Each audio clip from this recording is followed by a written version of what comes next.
Ils arrivent. Reste caché. Ou nous ne survivrons pas.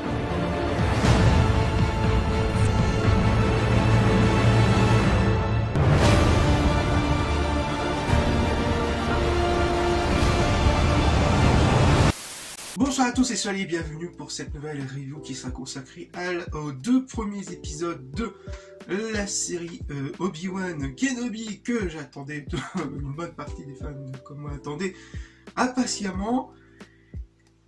Et je dois dire qu'il y a tout de même des choses à dire, vraiment une seule chose à dire. Donc cette critique sera concentrée dans une partie non spoil et une partie spoil. Car franchement dans la partie spoil il y a vraiment un truc, une grosse incohérence scénaristique. Restez jusqu'au bout, enfin pour tous ceux qui ont déjà vu les deux premiers ou qui s'en branlent totalement. Bref, on va passer à la partie non spoil. Donc grosso modo, c'est sympa, mais suite à la grosse incohérence que j'ai déjà, que ça m'a fait étiqueter, mais j'en parlerai un peu plus dans un spoiler. Donc, c'est sympa. Le premier épisode impose vraiment ses fondations, avec un beau récapitulatif de la prélogie. Donc un beau résumé des 1, 2, 3 avec la relation entre Anakin, Obi-Wan, etc. Tous les événements qui passent, qui vont nous emmener 10 ans plus tard. Donc on retrouve un Obi-Wan forcément détruit, qui est hanté par le passé, qui fonctionne assez bien par rapport à... Ça peut... En termes d'écriture, c'est beaucoup mieux que ce qui a été présenté dans l'épisode 8 avec Luke. Donc le Jedi déçu, etc. Mais cette fois-ci, il fonctionne assez bien sur Obi-Wan. Avec aussi la présentation des 3 inquisiteurs. Donc même si vous n'avez pas vu les séries, ils sont tous assez bien incrustés. On connaît leur background, on connaît plus ou moins leur but. Et on va se concentrer sur une des inquisiteurs, donc une inquisitrice. La 3e sœur sous le nom de... Comment elle s'appelle déjà ? Reva.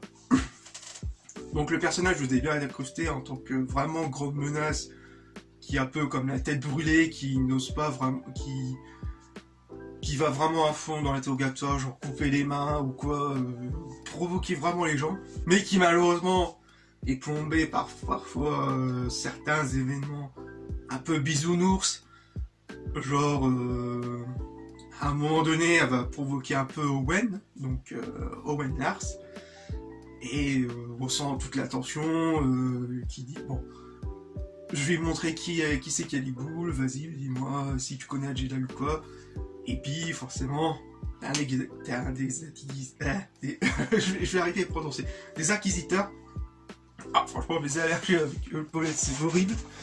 Bref, un inquisiteur qui... Non, ce n'est pas bien, tu es trop violente. Non, arrête ça. À la limite, c'est ça, c'est... Oh, ça plombe le rythme, ça plombe la tension qu'il y avait. Si tu pouvais arrêter la tension, tu peux très bien faire par un comic ou un simple événement d'un autre Jedi qui débarque. Il y avait plein de possibilités. Il y a aussi d'autres méchants. Mais qui sont débiles et des plus profonds. Je pense que tous ceux qui ont vu sachent de qui je parle, donc il y a des... Oh, je sais pas trop... On va dire des sortes de mercenaires. Et tu sais pas pourquoi. Il y en a un qui te fait la morale. Non, ce n'est pas bien ce qu'on a fait. Pourquoi? Oh, vas-y, appelle notre contact. En 2 secondes, le mec il change de vie. Mais c'est pas possible, quoi. Si tu veux faire de la morale dans le métique... Mais casse-toi, mais...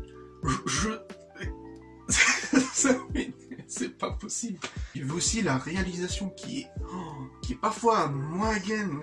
Je crois que c'est une réalisatrice dont je ne m'en rappelle plus le nom. Mais à un moment donné, au lieu de faire un simple zoom arrière ou un zoom à la travelling, tu sens vraiment qu'elle recule, mais en même temps elle bouge la caméra comme si... Attends. Ça se ressent beaucoup dans certains plans et dans certaines mises en scène, où ça plombe vraiment le truc Parfois, il y a des plans de caméra qui fonctionnent assez mal.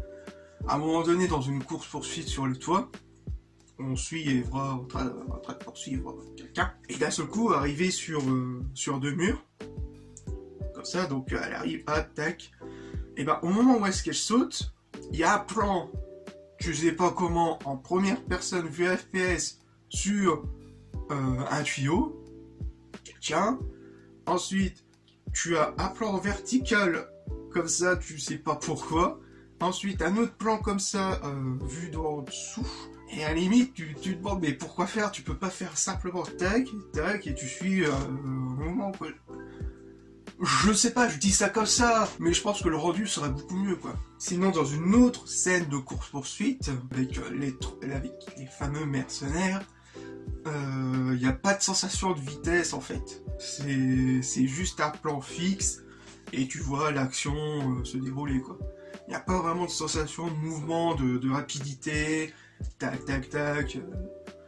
C'est vraiment bizarre, même si parfois il y a certains plans qui fonctionnent, mais parfois ça se casse un peu la gueule, malheureusement. Sinon, concernant les effets spéciaux, parfois ça passe, parfois ça se casse la gueule, un peu comme la réal, où parfois on sent vraiment des trucs de fond vert. Concernant la musique, et c'est là que j'ai encore du mal avec la musique, elle n'est pas vraiment assez marquante, hein. Il y a quelques petits thèmes qui est assez sympathique, mais grosso modo la musique n'est pas assez impactante. Il y a des trucs qui fonctionnent pas, enfin la chimie ne fonctionne pas avec certaines scènes.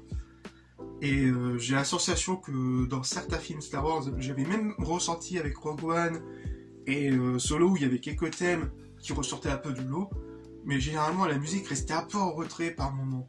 Et là, je retrouve la même sensation avec cette série-là. Sinon, il reste encore 4 épisodes, donc on verra par la suite. Mais franchement, avec l'incohérence que je vais reparler dans la zone spoiler, croyez-moi que j'ai vraiment peur pour la suite. Il reste encore pas mal de trucs à résoudre, et comme la sensation que j'ai mis dans le titre, j'ai vraiment un mauvais pressentiment pour ce qui va se passer pour la série. Bref, croisons les doigts pour la suite, et on va s'attaquer à la zone spoiler. Au-delà des classiques notions d'espace où l'homme projette ses pas, il est une dimension où peuvent se glisser par les innombrables portes du temps. Donc, la zone spoiler. Oh putain. Oh. Et c'est là que je vais parler de la plus grosse incohérence que m'a été confiée par Nicolas Fer, donc si tu es là, coucou à toi. Donc on en avait parlé, et c'est la mort de l'inquisiteur, du grand inquisiteur, qui m'avait fait un doute. Je me suis dit, mais il était pas déjà mort dans une autre série ou quoi? Enfin, il était pas déjà mort dans la série Rebels ou dans une autre? Et effectivement, en parlant avec mon pote, c'est vrai que l'inquisiteur est mort dans la saison 1 de la série Rebels, et que la série Rebels se passe 14 ans après les événements de l'épisode 3. Tandis que la série Obi-Wan se passe 10 ans après. Je vous laisse méditer là-dessus. Je pose ça là. Reva le tue, mais le plante, mais en plein de cœur, quoi. C'est... La mort est instantanée, ça nique la logique, alors que Rebels et de souvenir c'est canon. Sachant que Disney veut faire gaffe et veut rendre tout ça tout logique, où t'es obligé de lire tel bouquin ou quoi pour que ça se connecte, pour remplir un peu les incohérences, notamment avec la trilogie. Là, c'est niqué. Là, c'est fichu.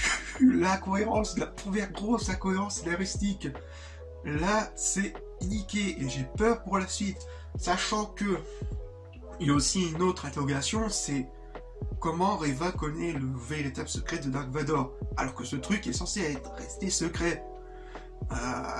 Même en plombant les archives, comme elle le dit avec la relation entre Bail Organa et Obi-Wan, ce qui était forcément logique, hein, qu'elle ait fouillé dans les archives et qu'elle a reçu des liens entre les deux.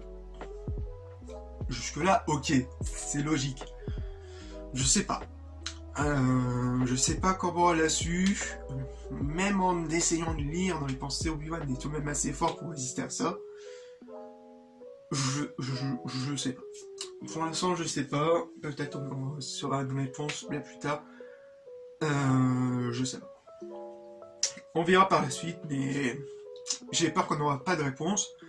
Et que s'ils refont genre un ressuscitement du Grand Inquisiteur, je vais péter un câble. Ce n'est pas possible, c'est pas comme ça que l'on procède. Je suis désolé, c'est niais. Merde, qu'est-ce que je voulais dire? Le kidnapping de Lélia, et c'est là que je vais revenir avec la réalisation de la fameuse course-poursuite. C'est un gag, c'est mal filmé, c'est un vrai gag. C'est vidéo gag, genre, elle s'arrête. Enfin, vous vous rappelez, avec la scène de la branche, où là vous avez l'arbre, vous avez la branche là, et puis là vous avez un grand espace pour contourner en fait. Et quand Leia passe en dessous l'arbre, donc elle passe tout à fait à sa taille quoi, et puis t'as l'autre méchante, l'autre kidnappeuse qui arrive, oh non, j'arrête, oh non, une branche, alors que tu voulais contourner facilement le truc. C'est oh non, mais c'est des débiles profonds, mais c'est pas possible. Et puis je reviens justement avec la scène de la morale où oh non, ce n'est pas bien de kidnapper un enfant. Oh vas-y, appelle notre contact, on a besoin de fric.